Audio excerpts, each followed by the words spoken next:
Ore conmigo, por favor. Padre, una vez más en tus manos nos ponemos para que sea tu poderosa palabra, Señor, la que pueda instruirnos, Señor, en este tiempo. Suplicamos tu favor para que la palabra que hoy sea predicada pueda llegar a lo más profundo de nuestro ser y que podamos ser transformados a través de tu palabra. Nuestras vidas están en tus manos. Nuestra mente está en tus manos. Las ocupaciones y las situaciones de nuestra vida en tus manos están. Tú eres Dios grande, fuerte, poderoso, temible, y traes sobre tus hijos de tu gracia y de tu misericordia.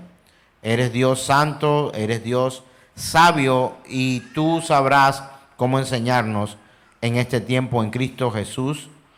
Amén y amén. Antes de empezar a predicar, quiero leerles algo que me pareció un poco gracioso, pero más que gracioso nos lleva a analizar nuestras vidas y hacer una gran diferencia entre lo que es sabiduría y lo que es inteligencia. Pocos hombres actúan con sabiduría, pocos hombres llegan a obtener, porque es un don que Dios da a quien quiere para resolver situaciones en muchas oportunidades. La fuente de toda sabiduría es el Señor mismo. Y el principio de la sabiduría, dice la Escritura, es el temor al Señor.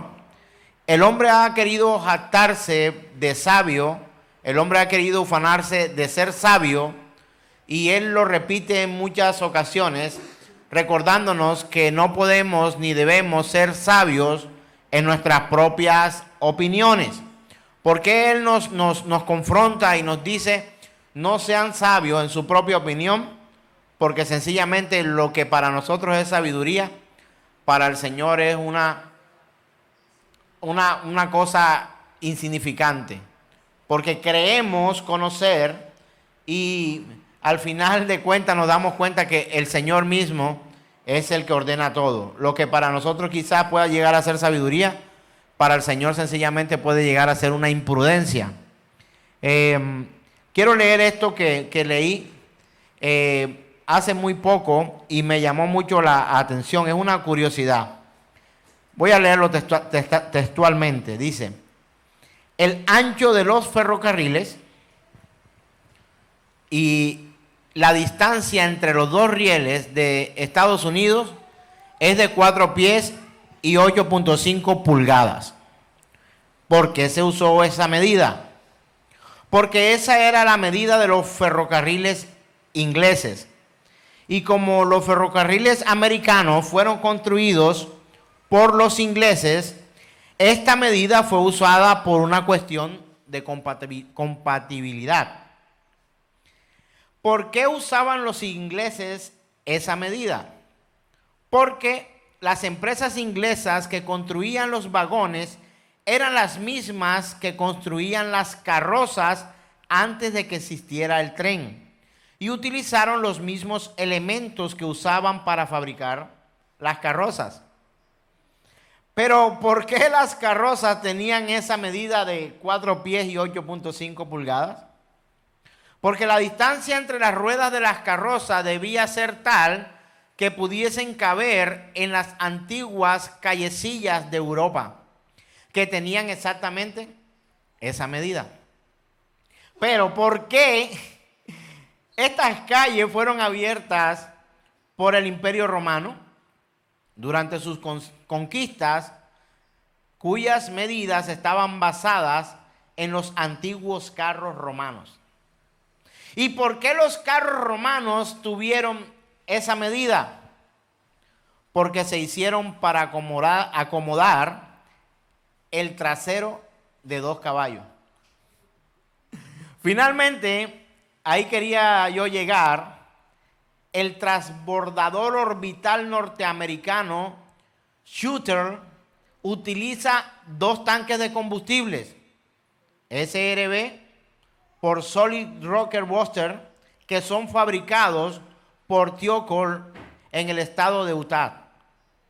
Los ingenieros que lo proyectaron preferían haberle hecho más grande, pero tuvieron limitaciones por los túneles de los ferrocarriles en donde serían transportados, ya que estos tenían sus medidas basadas en la trocha del tren. Conclusión: el ejemplo más avanzado de la ingeniería mundial en diseño y tecnología está condicionado por el tamaño del trasero del caballo romano. ¿Qué le parece? Muy interesante, realmente encontré esto para compartirlo con ustedes porque creo que la inteligencia del hombre se ha jactado de tener perfección. Hemos creído que nuestras vidas, nuestras opiniones y nuestras conductas, a nuestro modo de ver, muchas de ellas son de fuente sabia. Y resulta que cometemos el error, no solamente en esta generación, sino para generaciones posteriores, enseñando nuestra propia sabiduría y no la sabiduría de Dios.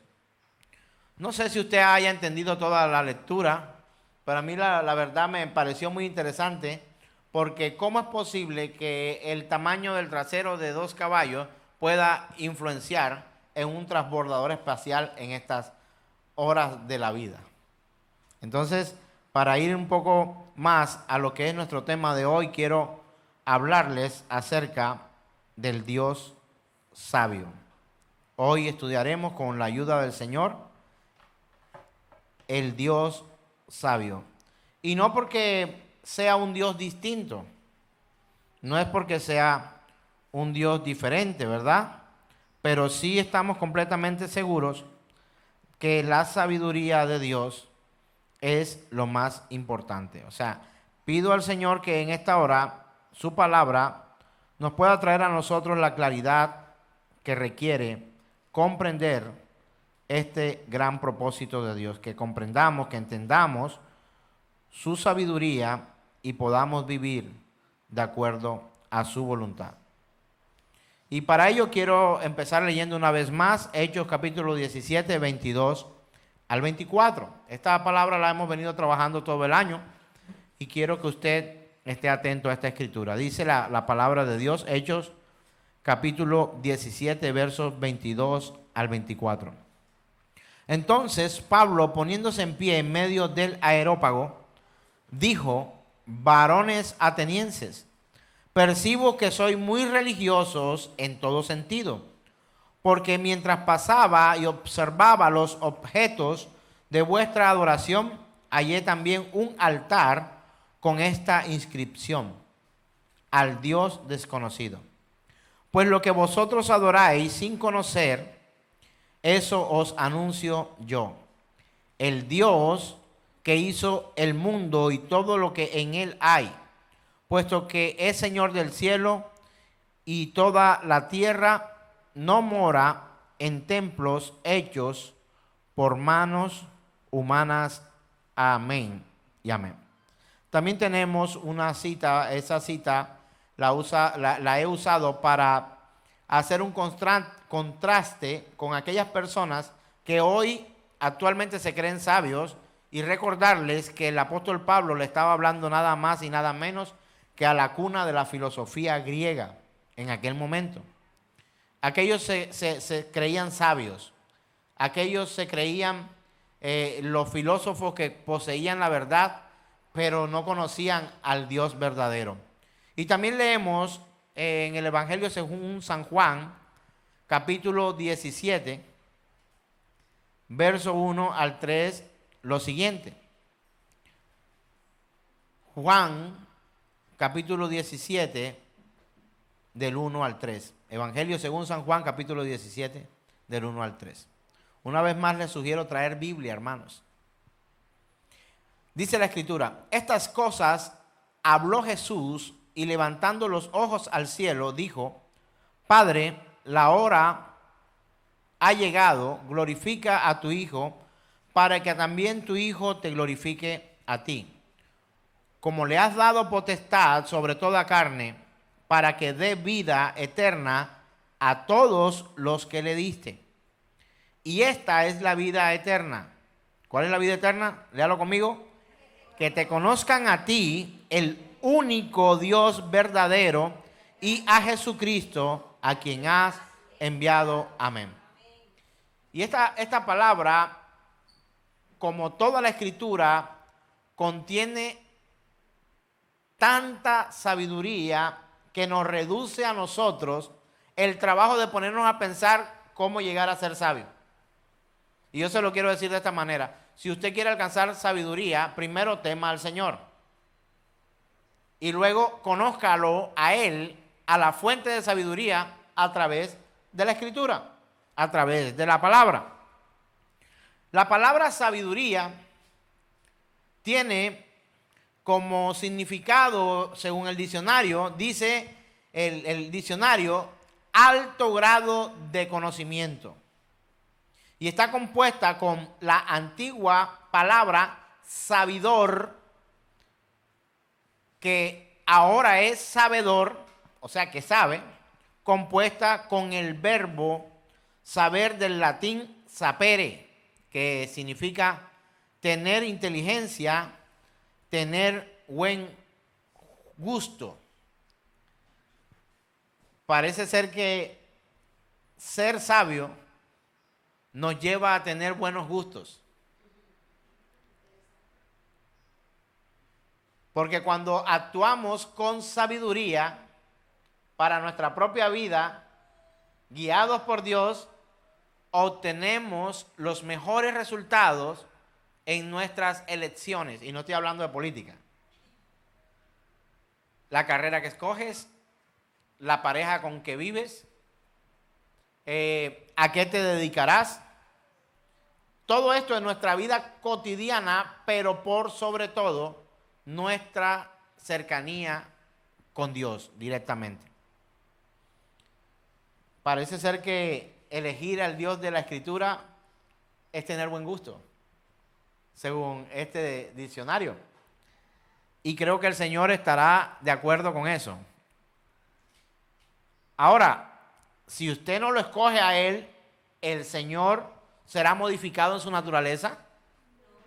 De ninguna manera, ¿verdad?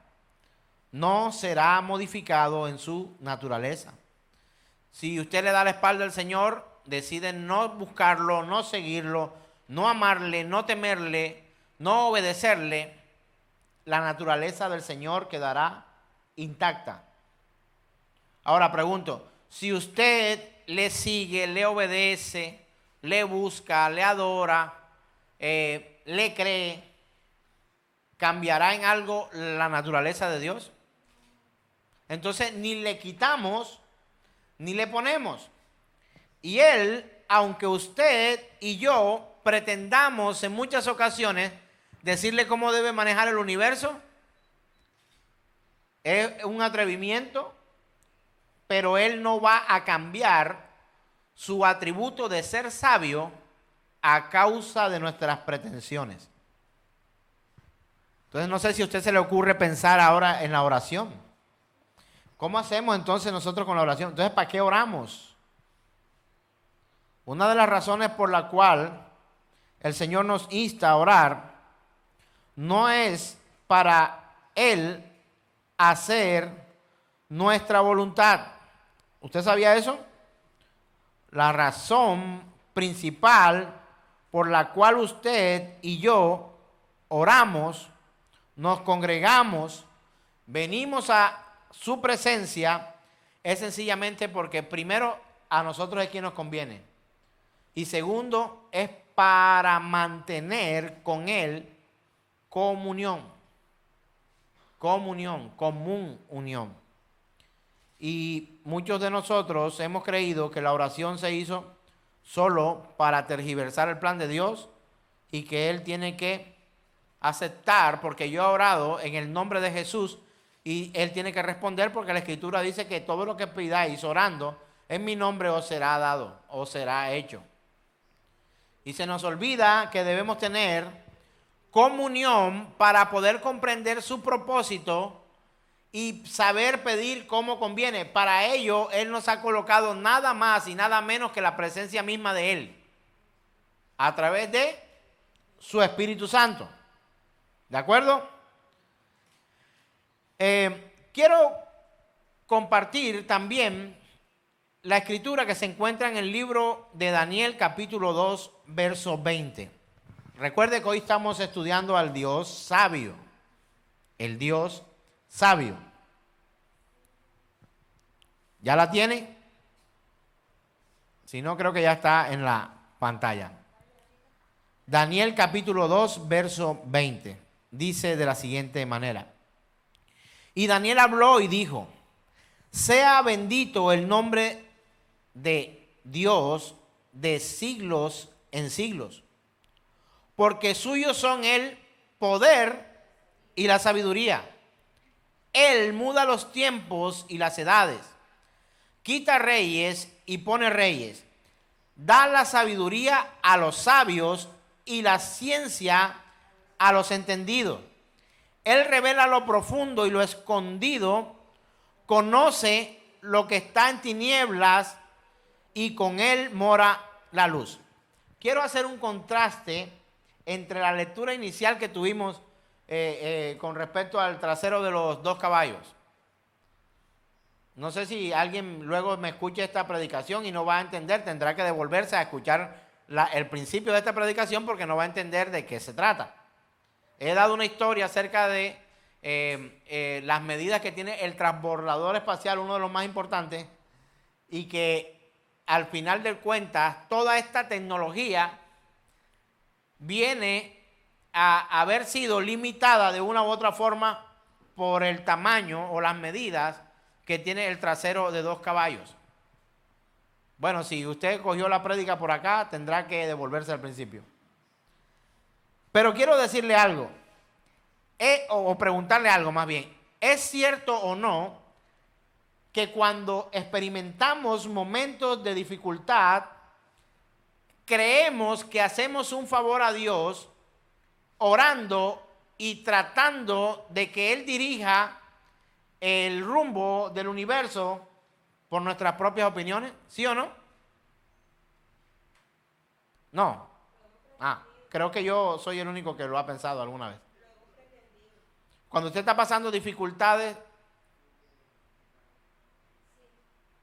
cuando ya es más personal, entonces usted sí se apersona porque tiene que ver con usted y usted de pronto Dios necesita un consejo suyo.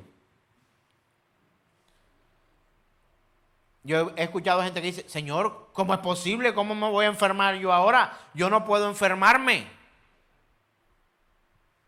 Señor, ¿cómo es posible? Yo hoy sin dinero cuando más lo necesito.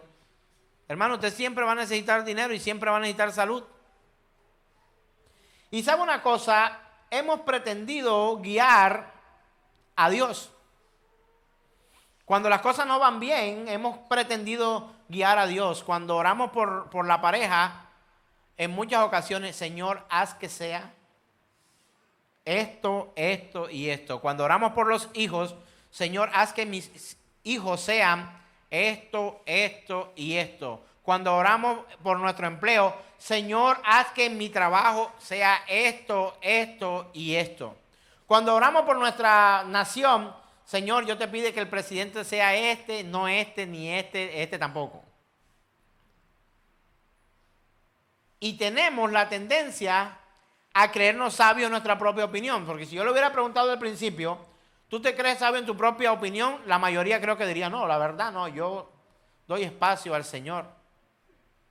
Pero en nuestra vida cotidiana nos podemos dar cuenta que desde el principio los bebés quieren ordenar a sus padres la forma en que ellos deben vestirlo, alimentarlo, darle diversión, entretenimiento, ¿o no? Los niños desde temprano, ellos quieren irse para la calle y usted no lo quiere dejar ir para la calle. ¿Cierto? El niño quiere coger algo y usted le dice: no, porque es peligroso. Usted tiene un poco más de edad, entiende un poco más, tiene un poco más de, podríamos decirlo, de inteligencia. o los años le han permitido tener experiencia y sabe que si mete la mano ahí se va a quemar, a dañar, a lastimar. Pero pensamos en los bebés como si nosotros hubiésemos nacido viejos. Nosotros hemos venido por todo este proceso también, y a aquellos que tratan de darnos una palabra de sabiduría o que nos confrontan, con la palabra, todavía tenemos más dilemas. Aquellos que nos confrontan con la palabra en muchos momentos se vuelven odiosos a nuestras propias vidas. ¿Sabe por qué? Porque es que yo no estoy de acuerdo, es que eso, la Biblia lo puede decir, pero es que yo no estoy de acuerdo con eso. Eso no puede ser de esa forma. Eso no puede ser de esa manera. Dios no es así. Pero cuando vamos a la palabra nos damos cuenta que nuestras propias opiniones nos llevan a poder entender. Cuando vamos a la Escritura nos lleva el Señor a entender que cuando alguien obtiene de una u otra forma inteligencia y sabiduría es porque a Él le ha placido colocarla en nosotros. Entonces vamos a leer Daniel capítulo 2, verso 20, una vez más, y lo vamos a leer con este sentido. Y Daniel habló y dijo: sea bendito el nombre de Dios de siglos en siglos. Quiero detenerme un momento acá. Este hombre llamado Daniel, un profeta por Dios, hecho por profeta por voluntad del Señor, reconoció en Dios su eternidad. Él no lo acababa de conocer, él lo había oído antes, pero él no tenía el tiempo eterno para afirmar que Él era eterno. Pero lo había reconocido a causa de otros profetas, de la ley escrita, de la historia y de lo que Él había tenido la oportunidad de experimentar directamente con Dios. Vemos un Daniel que dice: sea bendito el nombre de Dios de siglos en siglos. Él no recuerdo exactamente cuántos años vivió Daniel. No lo recuerdo como una cifra específica y no me voy a comprometer a decir un número. Pero creo que Daniel no vivió más de 2 siglos. ¿Sabe cuánto es un siglo? Son 100 años. Posiblemente vivió 200 años. No lo sé, no lo recuerdo y no es lo más importante en este momento. Pero hablar de siglos en siglos, estamos hablando de una eternidad pasada y de una eternidad presente y de una eternidad futura. Él lo reconocía allí como eterno. Y nadie puede conocer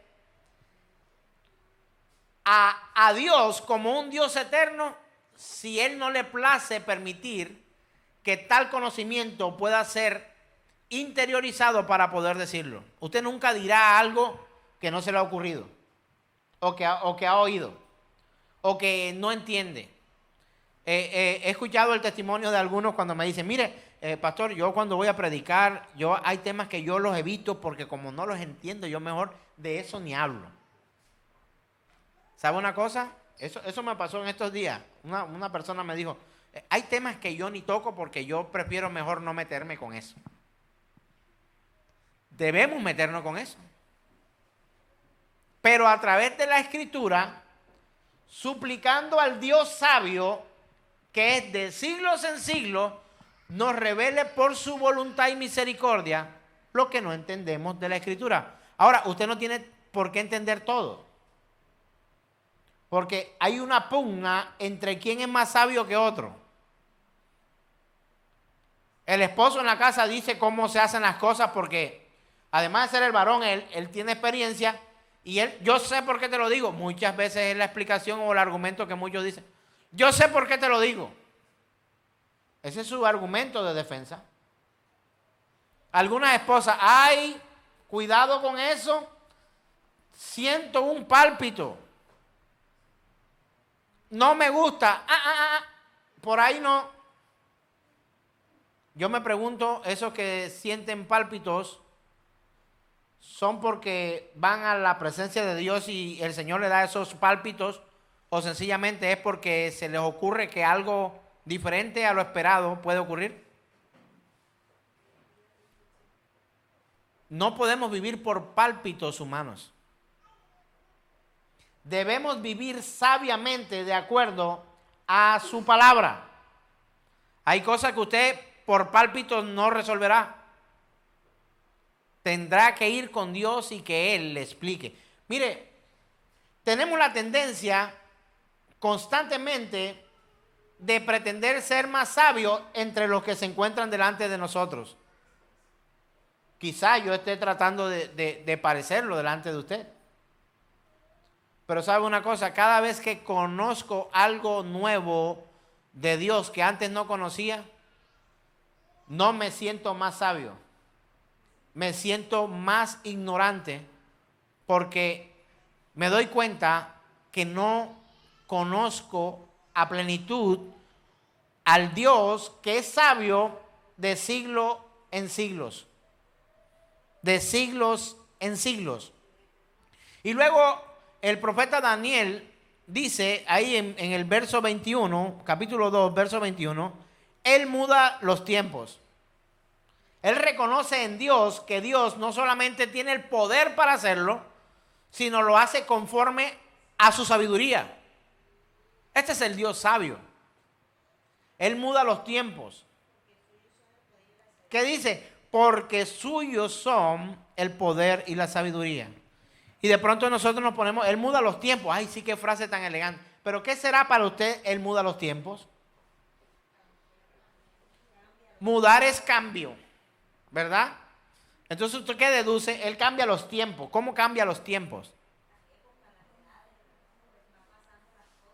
Él en su sabiduría permite que hayan cambios en el universo, ni siquiera en la tierra, en el cosmos, en el universo, en los planetas, en el clima, en la forma de los continentes, en los países, en los gobiernos, en las ciudades,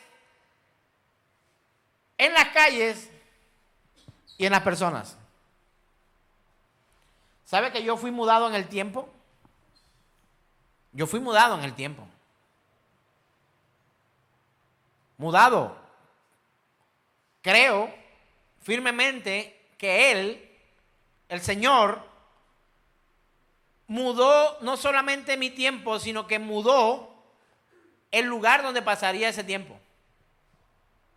Por mi fe en Cristo Jesús. Él cambió mi destino. ¿O no? ¿Cuál era mi destino? Me acuerdo en aquella época, me conozco con una compañera, una chica hermosa, jovial, cariñosa en la universidad, primer semestre. Y no estoy hablando de mi esposa, a ella también la conocía ya, pero de ella tengo más atributos. Llamada Norvis, y Norvis me predicaba del Señor. Y me entregaba tratados, y yo a un ebrio, bueno, dice no recordar las cosas pasadas, pero yo recuerdo que yo le decía a ella ebrio, yo voy a ser un pastor. ¿Tú recuerdas eso? Mira, mi jefe me amaba tanto en esa época que Norvis era la secretaria en esa empresa. Ella manejaba parte importante de esa empresa que todavía hoy funciona. Y ellos, el gerente y ella, me iban a buscar a casa cuando yo no había ido a trabajar. Y me encontraban ebrio, me hacían bañar, tomar un café, me montaban en el carro y me llevaban a trabajar.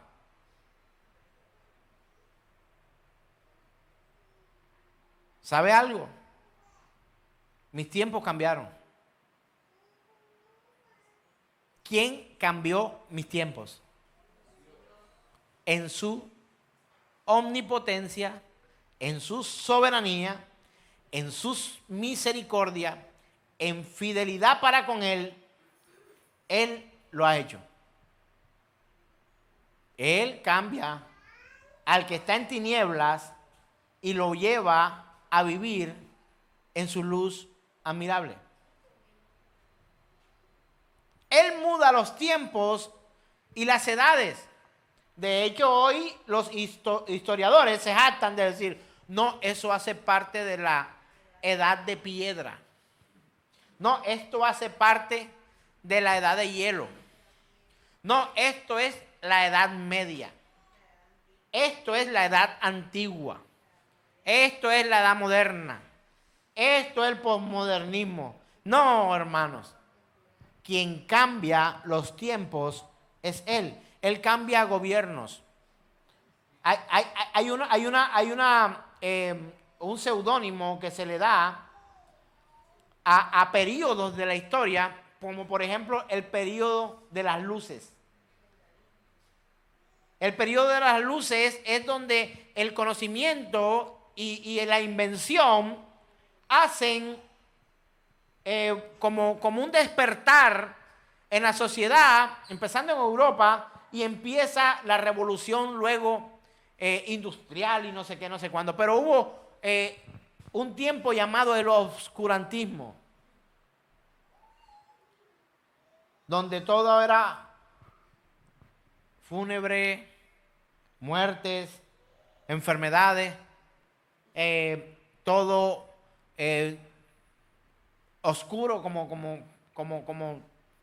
como triste, hablan de tiempos góticos y hablan de tiempos en tiempos. A través de los siglos, el Señor es quien ha permitido que hayan cambios, no solamente en los países, sino en el mundo entero. Hoy podemos hablar de un cambio que estamos experimentando a nivel mundial, y es el cambio ¿qué? Climático. Todo el mundo habla hoy del cambio climático. Pregunto, ¿se le están descongelando las montañas al Señor? ¿Es incapaz nuestro Dios de sostener frías las montañas? Absolutamente falso. Si Él quiere volver a congelarlas, las congela, y no solamente las montañas. Es más, hay algunos que no viven en las montañas y tienen su corazón congelado, fríos con Dios. Hermanos, Él es Dios sabio y sabe cómo lleva absolutamente todo. Si Él no fuera sabio, no pudiera hacer otras muchas cosas. No podría ser omnipotente, porque si no es sabio, no podría hacerlo todo. Si no es sabio, no podría ser soberano, porque imagínese a alguien que no es sabio siendo soberano. ¿Quién nos salvará? Las dictaduras. En el marco político podemos ver a personas no sabias que llevaron o que llevan al borde del abismo o al mismo abismo naciones. ¿Qué dice? Ahora, estamos hablando de lo cosmos, ¿no? de lo grande, de lo macro. Pero ahora le pregunto, ¿qué dice la Escritura acerca de la mujer con respecto a la sabiduría? La mujer sabia edifica su casa, mas la necia con sus manos la destruye. Ahora, uno habla de lo grande y se olvida de lo de uno.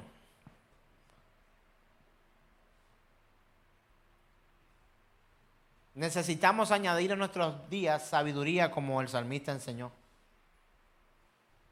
Él enseñó que es necesario que usted y yo vivamos pidiéndole a Dios que añada a nuestros días sabiduría. Cada vez se vuelve más complicado vivir en este mundo. Esto no es una frase célebre. Eso es evidente ante los ojos de todos. Cada vez es más difícil vivir en este mundo. ¿Qué dicen los positivistas? No, todo va a cambiar, todo va a mejorar. Si usted lee la Escritura, lo que dice es que todo se va a poner peor. Ay, pastor, ¿no me estás dando ánimo hoy? ¿Lo dice la Escritura? Lo dice la palabra. Ahora, no vamos a tratar de comprender para poder creer. Es un error que tenemos.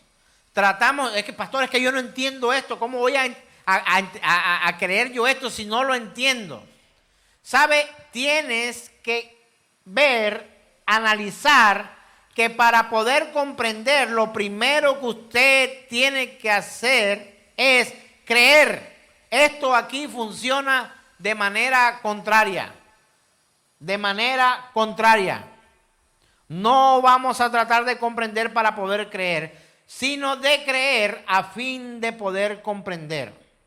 De aquí que no busquemos pruebas de que Dios es sabio, porque la mente incrédula no se convencería con ninguna prueba, y el corazón que adora no necesita de ellas. De pruebas, no necesita de pruebas. He leído literalmente del libro del conocimiento de Dios del autor A.W. Tozer. Me ha impactado realmente este libro y me ha permitido poder compartirles a ustedes algunos aparte de este libro, pero que definitivamente trae un contenido. Mire, yo le recomiendo este libro, hermano. Ojalá todos pudiéramos leerlo algún día.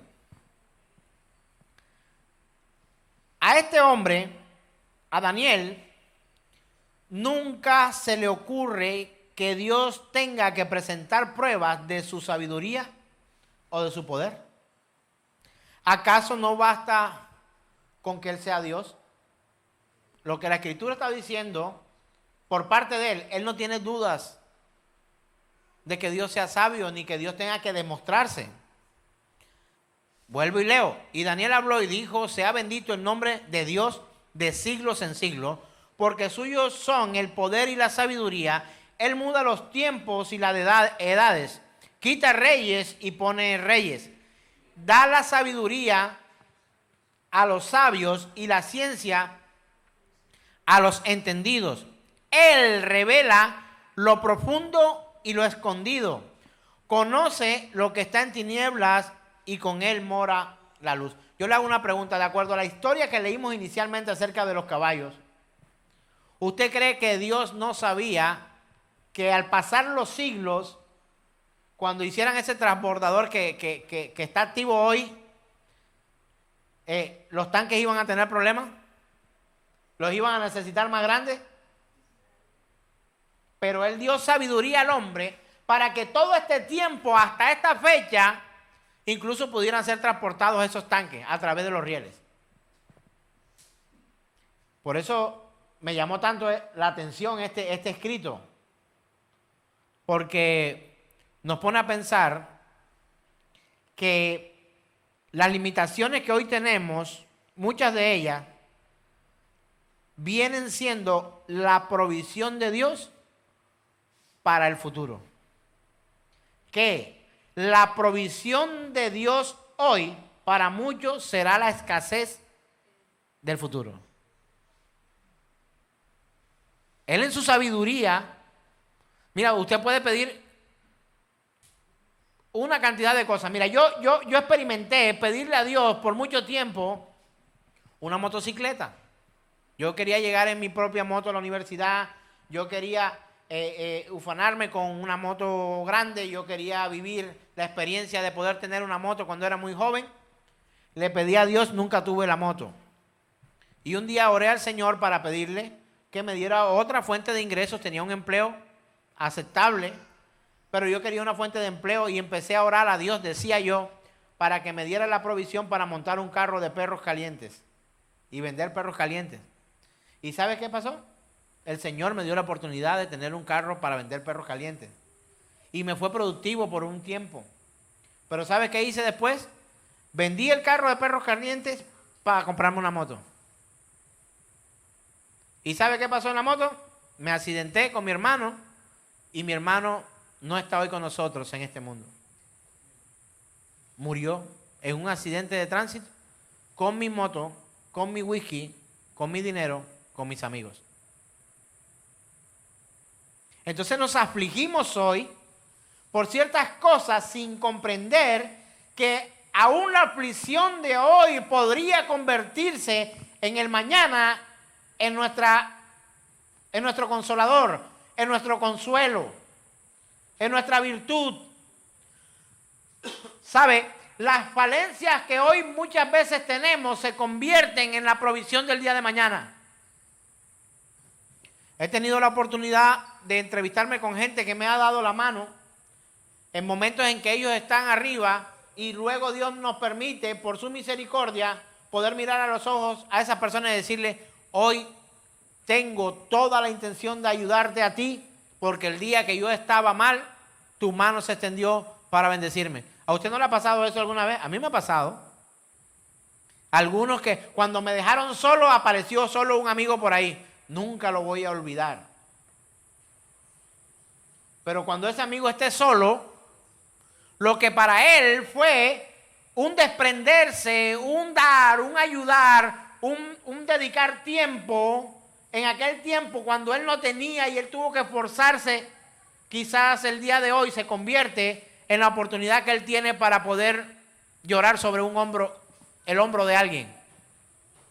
Lo que hoy para ti puedas estar viviendo como una necesidad, posiblemente Dios pueda usarlo el día de mañana como una provisión.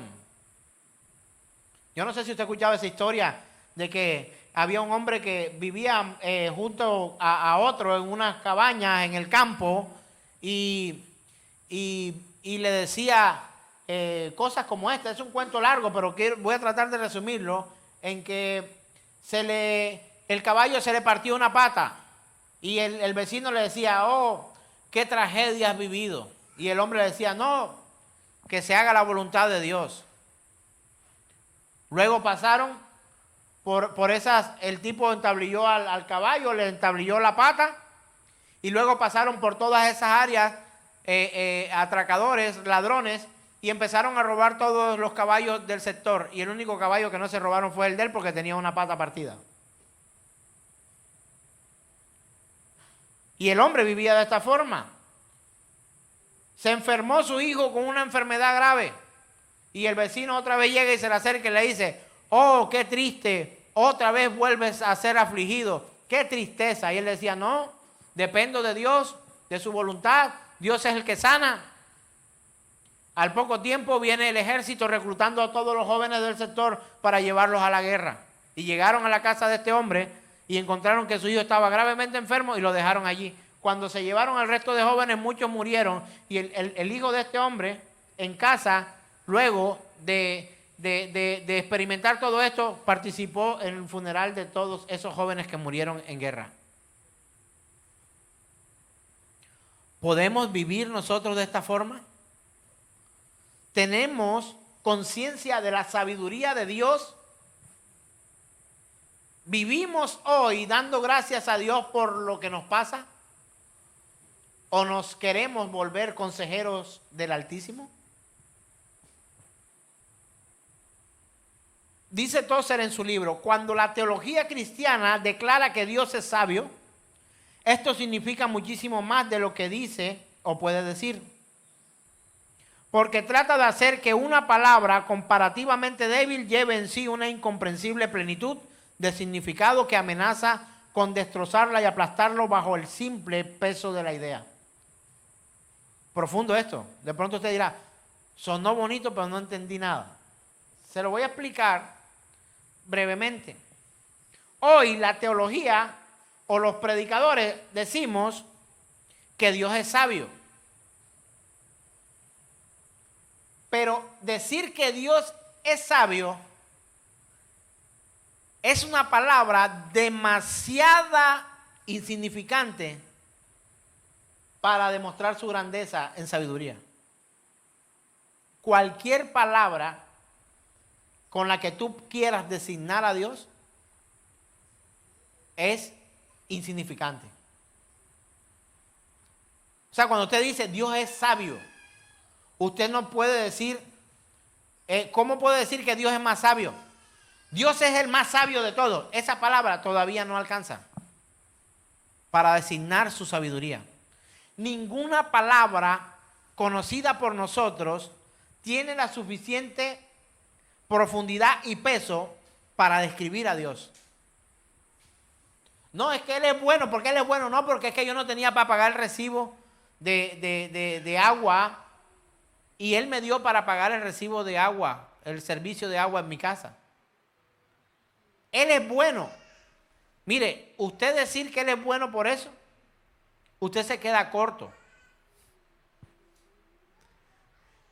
Decir que Él, al pasar el tiempo, es sabio porque tú no lo entendías un día y ahora sí lo entiendes y dices Dios es sabio, pero yo no lo sabía, todavía es insignificante para describir su sabiduría y cualquiera de sus atributos.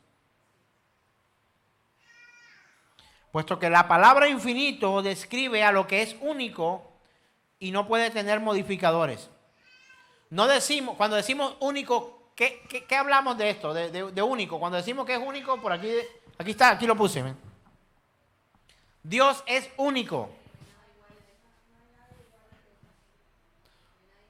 No hay nada igual con Él. Ahora, ¿podría yo decir, Dios es más único?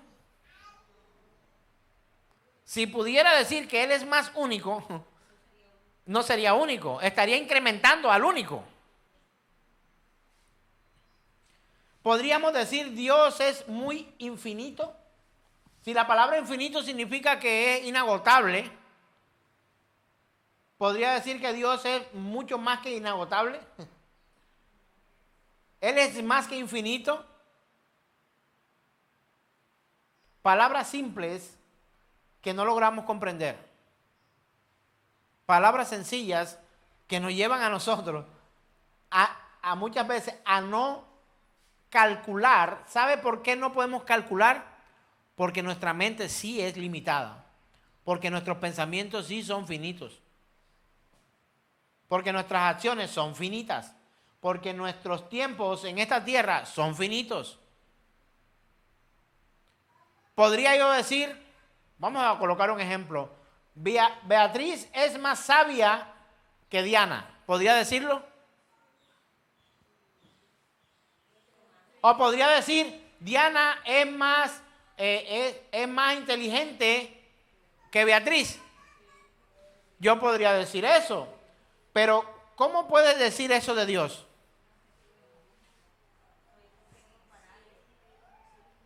Él es categóricamente absoluto. Él no tiene punto de comparación. Nosotros, entre nosotros, sí podíamos compararnos.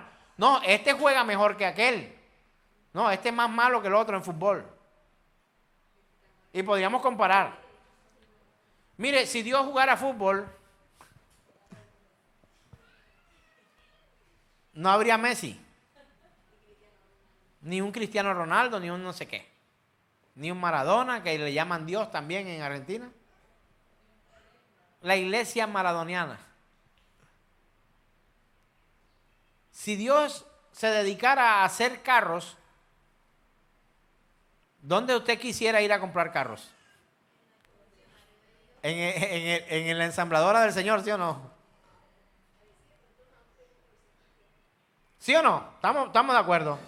Si Dios, aquí está mi sonidista de cabecera, si Dios hiciera sonidos como su nombre, fiel, ¿qué querrías comprar, querido ingeniero, sonidista? O vas allá, o vas a otro lado. ¿Sí o no? Si usted supiera que Dios hace ventiladores y están las otras marcas que usted y yo conocemos que no nos van a pagar publicidad por eso no voy a decir. ¿A quién le compra usted los ventiladores? Podría seguir poniendo ejemplos y usted va a seguir diciendo adiós. Pregunto, ¿quién da esposa? Sí. ¿Quién la escoge? ¿Usted cree que Dios puede darle esposa? ¿O la mujer puede darle esposo? ¿Sí o no? Entonces, ¿por qué se buscan esposos y esposas fuera de los que Dios ofrece?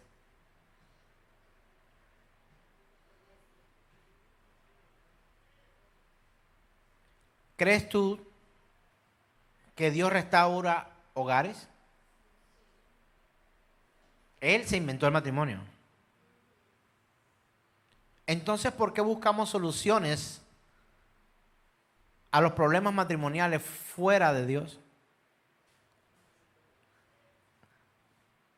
Jóvenes, recuérdenme un problema que tiene la juventud. ¿Puede Dios sanar las heridas del corazón tanto de jóvenes, de niños como de hombres? ¿Por qué buscamos esa sanidad fuera del Dios sabio?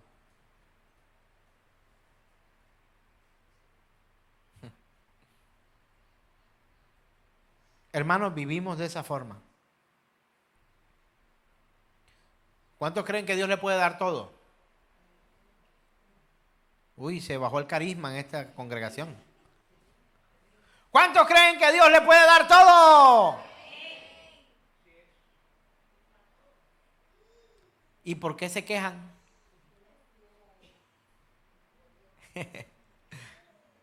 Hermanos, este mensaje lleva a confrontarnos porque usted y yo muchas veces hemos pecado creyéndonos más sabios que Dios y no lo somos. Creer que Dios puede hacer las cosas es decirle a Dios, yo creo que yo puedo ser más sabio que tú. O en esta te equivocaste, Señor, como yo le dije más de una vez. Uy, Señor, perfecto todo, pero ahí sí. Como que te equivocaste conmigo, Señor. No. El Señor te está llamando. No, a mí no, es a mi hermano. Por ahí escuchaba a uno decir eso. No es que Dios te está llamando, no, el predicador es Santi.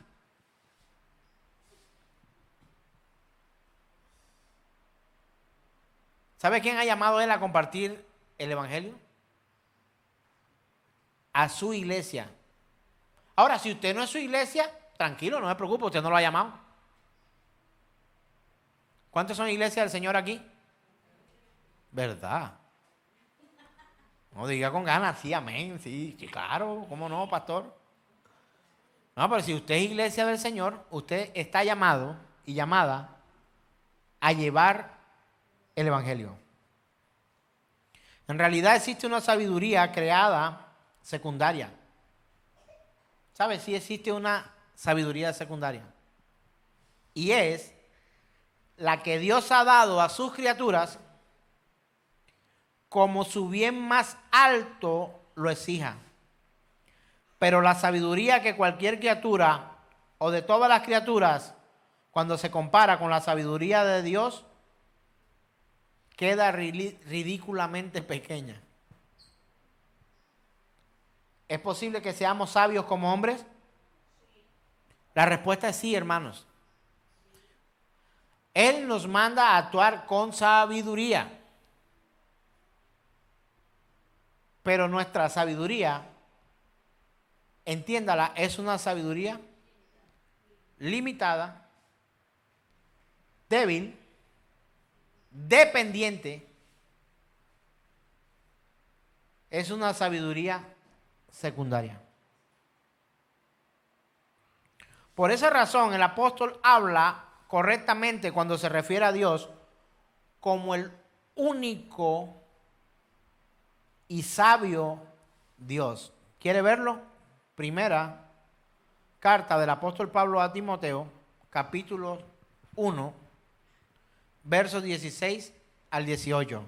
Dice de la siguiente manera: pero por esto fui recibido a misericordia, para que Jesucristo mostrase en mí el primero toda su clemencia, para ejemplo de los que habrían de creer en él para vida eterna. Por tanto, al Rey de los siglos, ¿cómo lo llamó? ¿Se parece en algo a como Daniel se refería al Señor? Este es un hombre sabio, entendido, y dice, al Rey de los siglos, inmortal, invisible, al único y sabio Dios, sea honor y gloria por los siglos de los siglos. Amén. ¿Estamos conociendo a un Dios sabio? ¿Quiénes han enseñado que Dios es sabio? Sus profetas, sus apóstoles, sus discípulos. ¿Sabe quién enseña hoy que Dios es sabio? Su iglesia. ¿Sabe la diferencia entre la iglesia de Cristo y la iglesia que no es de Cristo? La iglesia que es de Cristo enseña que el sabio es Él. La iglesia que es de Cristo enseña que el sabio es Él. La iglesia que no es de Cristo hoy enseña que en ti está todo el poder para hacer todo. Con tu palabra podrás hacer todo lo que tú quieras, decidir, y que lo que no es y lo que Dios no ha permitido lo podrás lograr, porque has sido capacitado por Dios para poder hacer todo a tu imagen y semejanza. El cosmos debe obedecerte. Eso enseña la que no es iglesia del Señor hoy. Y ahí tenemos problemas. ¿Poseemos o no poseemos problemas con eso?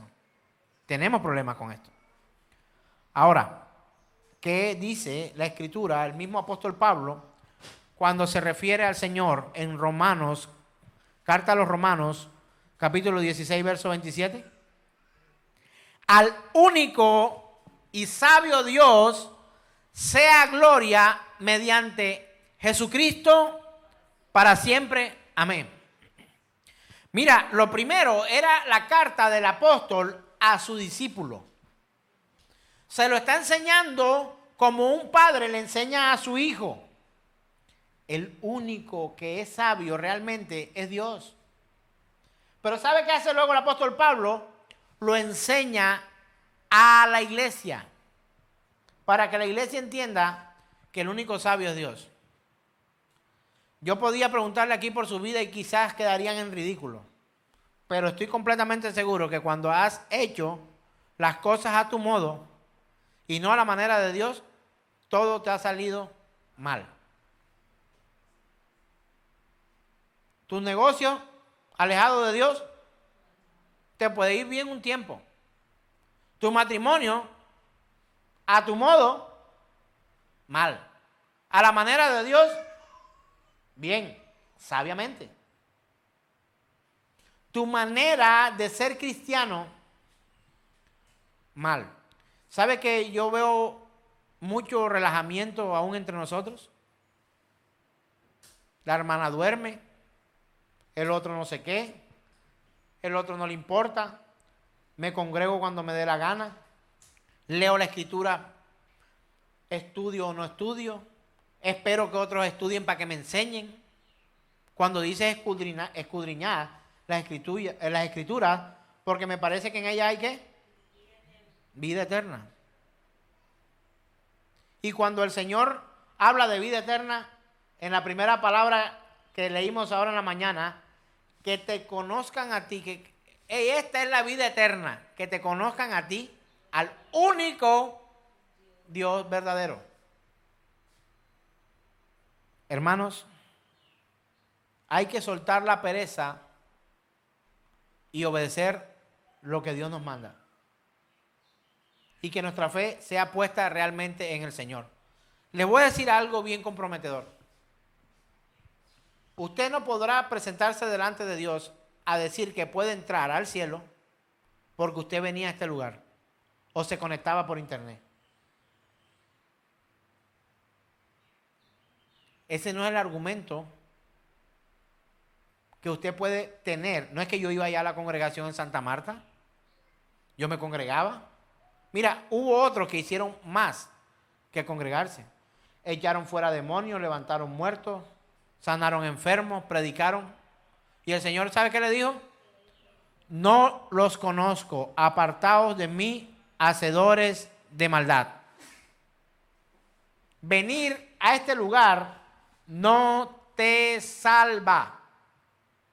Escuchar este mensaje, solo escucharlo, es como abrir la Biblia en el Salmo 91 y ponerla en la sala de la casa.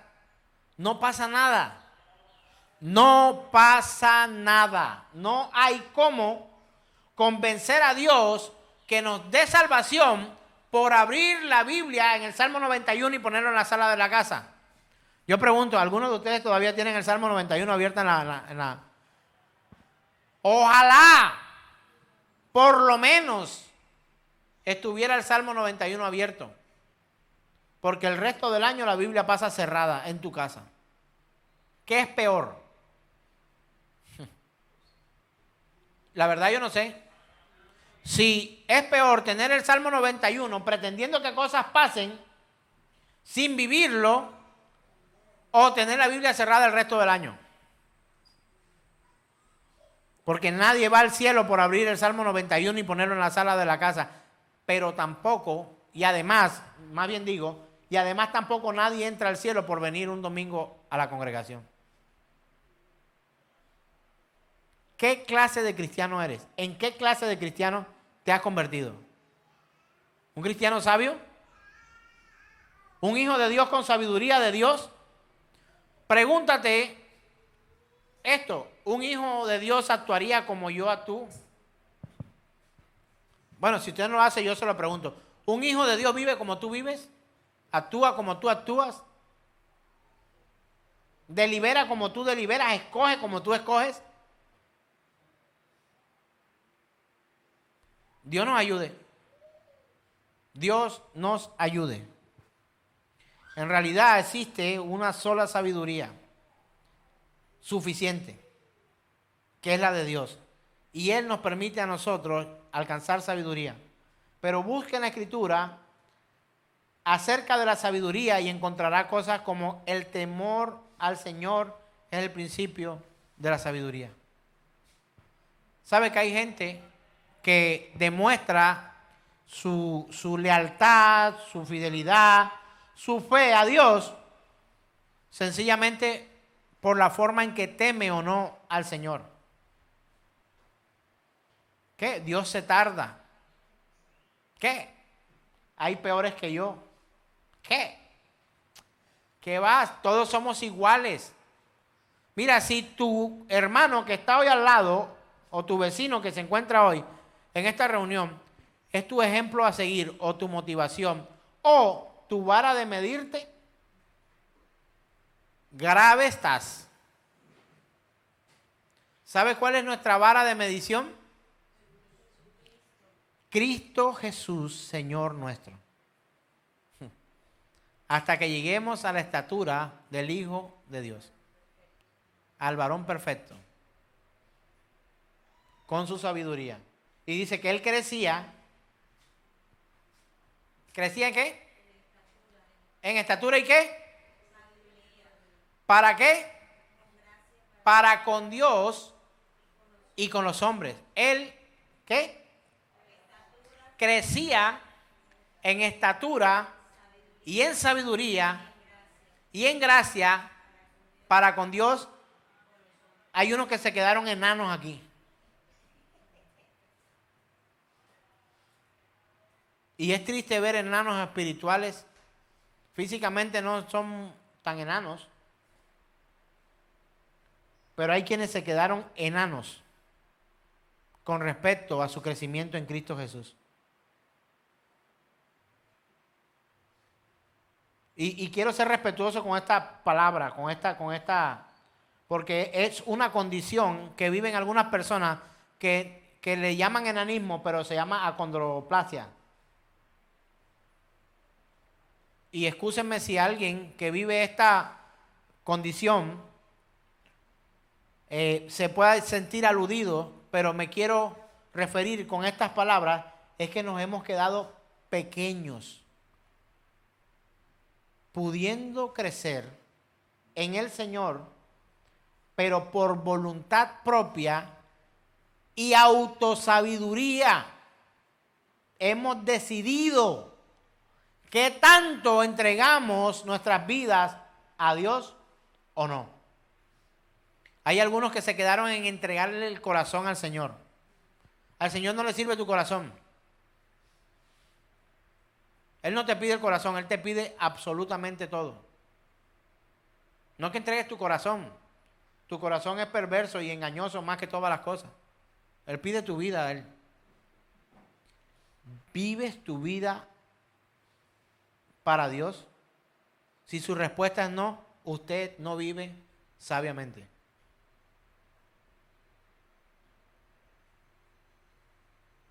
Quiero hacer un énfasis. Si alguno con esta condición de acondroplasia me llega a escuchar este mensaje, porque lo voy a publicar, sépame que no me refiero a su condición ni lo tomo como una burla, sino que muchos en medio de nosotros dejamos de crecer por nuestra propia opinión. Yo vengo solo el domingo, por ejemplo. Yo leo la Biblia solo los lunes. Yo oro solo cuando tengo problemas. Yo ayuno cuando me da la gana. Yo tal cuando, etcétera. Bajo sus propios preceptos y no como Dios nos enseña. Pregunto, para que se entienda mucho más el contexto. ¿Has crecido en sabiduría y en gracia para con Dios y para con los hombres? Quisiera ver la mano de alguien levantada que tenga evidencia que ha crecido en gracia y en sabiduría.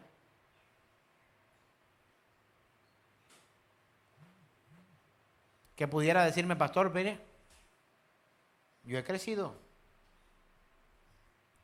O todavía estás luchando por salir del cascarón del huevo porque ni siquiera pollo eres. Hermano, los pollitos, no se quedan el resto de la vida siendo pollitos. Un pollito macho se vuelve gallo. Y un pollito hembra se vuelve gallina. Un ternero se vuelve toro o se vuelve vaca. Pero no pretende vivir su vida, ni usted pretenda vivir su vida como ternero. Tendrá que crecer en gracia y en sabiduría para con Dios y los hombres. Si algo te ha hablado este mensaje hoy, colócate en pie. Y si hay algo por lo cual pedirle perdón al Señor hoy, hagámoslo. Y esto no acaba aquí. Es imposible someter a Dios a un laboratorio para hacer un experimento de tratar de conocerle. Es imposible. Además, no solo imposible, es como inoficioso. Es inútil.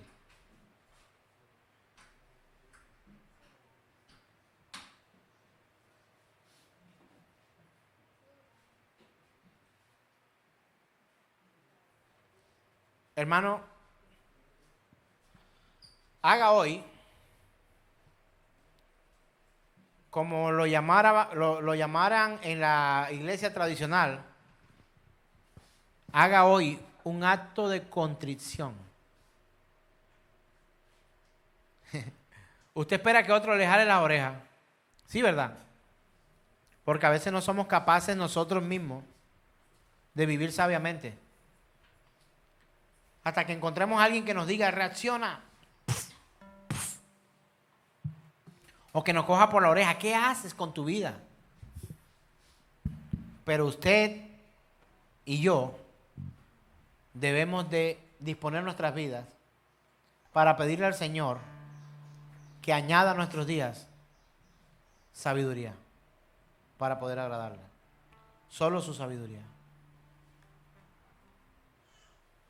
Padre, perdónanos, Señor. Ayúdanos y guíanos para agradarte a ti, Señor.